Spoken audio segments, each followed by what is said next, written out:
I've been in hospital twice over the last 2 years, and then in rehab twice, at 2 different rehab places. And both of them were as a result of a brainstem bleed, which left me with limited coordination and function on my dominant side, and also some speech and swallowing problems. So I needed a bit of work. And what were your best or most positive aspects of your healthcare experience? I think it came down to the people, regardless of their profession. Some were very positive with their can-do attitude, and others just didn't seem to have the foresight or the belief that I could get better than I was, considering I arrived in a wheelchair after life-saving surgery the first time round. So it was important to me that everybody around me believed that things could improve. And did they improve? Well, considering I couldn't walk on my own for the first incident, I eventually left after nearly 3 months between hospital and rehab, and I walked out without any aids or anything. So yes, I definitely improved. Were there any difficulties that you have since leaving hospital that surprise you or that you need to deal with regularly that professionals need to help you with? I guess, as with anyone, you have your down days, and sometimes that can catch you unawares, so you have to try and pick yourself up and get on with life. Sometimes things with physio or whatever don't work quite as well as you were expecting, so you have to just go back and address the issue and find out what the problem is, and then go forward with a new plan or something like that. But just having people around that support you and believe you can make the changes that you want to.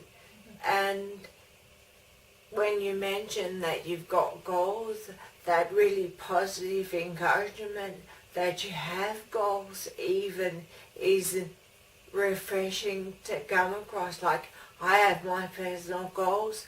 They're not anybody else's, but someone can still be happy for me and share those goals with me and help me achieve them, and that's really important. Are you able to share what those goals are? Are they a bit personal? Well, my first one is to walk without any aids outside, because this time round it has proved a bit difficult, so I need a walker or a walking stick outside just to feel safe. So that's the immediate one, is to be able to do that. I guess the longer term one is I want to climb Bluff Knoll with my girls. They don't know this yet. But I've done it once before, and I don't think it's that difficult to do, but obviously I can't do it just now. It would be too hard, so that's the long-term goal, is to get back up Bluff Knoll. So you were talking about sometimes you have to go backwards and find out what the problem is. Are you able to share some examples of how clinicians sort of help you problem solve that support that you might need to go back and... Well, I suppose in particular it's, for me, the walking and the movement. And if I find that overdone things occasionally, I find it very difficult to walk the next day, and the arm will be difficult to move. So I get in touch with the physio and just tell them what my issues are, and we have a look at what I've done, and then sometimes we come up with a new plan of perhaps working on time to do an exercise rather than so many repetitions, because repetitions, they are one way of measuring it, but sometimes time is a bigger indicator. For me, for example, I was at the gym the other day and did 30 minutes, and while I didn't feel I pushed myself, I had a lot of difficulty the next day. And I suppose with brain injury in particular, you don't necessarily feel it in your body until the next day, when you realise you can't walk as well, or you can't move your arm as well, or something like that. So I usually just get in touch with the physio and say, well, it was great, I enjoyed it, but it didn't quite work.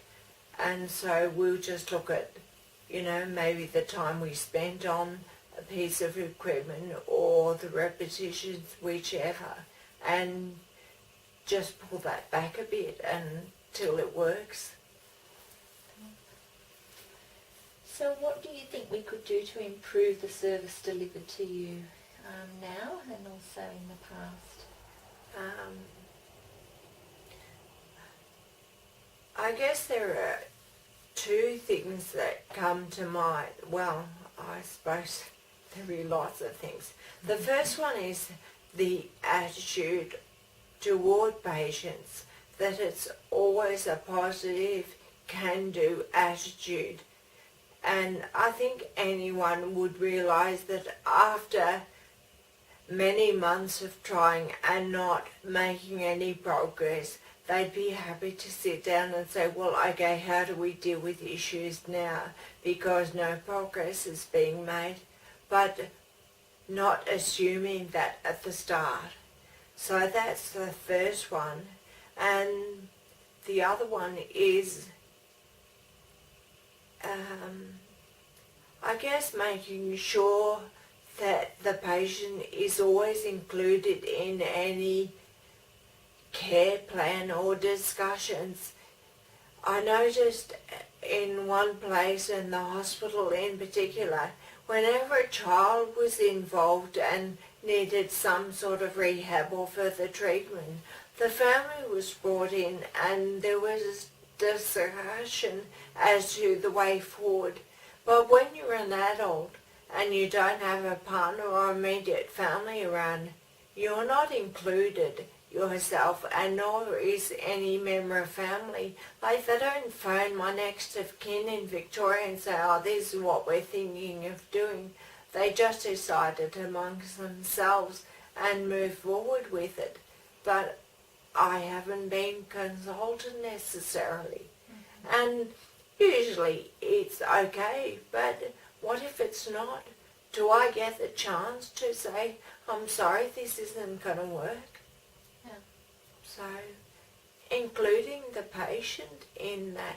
And I'm sure there will be discussions you will have as clinicians where you don't want the patient involved, by all means. But if you're looking at the future care of a patient, that respect of the patient and their input would be really useful if they're able to do so. And in the future, what services, sort of, is your expectation of services? I guess just the ongoing support. I don't have anyone other than my two teenage girls over here in WA with me. So it is just family from afar and friends and neighbours, which, they're all busy with their own lives too. Just knowing that there is a team out there to support me in whatever I'm doing, and somewhere where I know I can go and say, hey, I need help with something, that there is always someone there as a port of call for me. And do you have that now? Someone that you can call? Probably the state head entry unit would be the first place I go now, because I've been discharged from all my official sort of rehab places.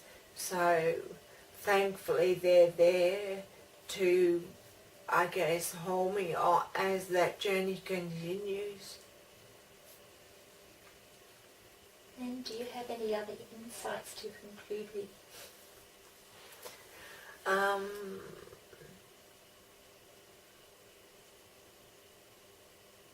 Oh, I know one. Just because someone can articulate what's going on for them, don't think that that means that they're okay or highly functional or any of those things.